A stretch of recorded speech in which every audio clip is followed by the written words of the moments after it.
ကြောင်းအရာများနဲ့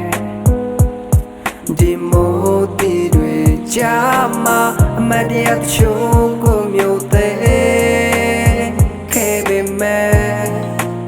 အချိန်ကစကားပြောလာတဲ့အခါ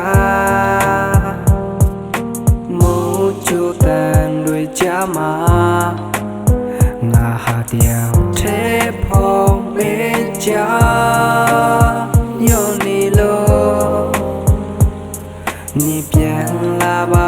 တော့ကွယ်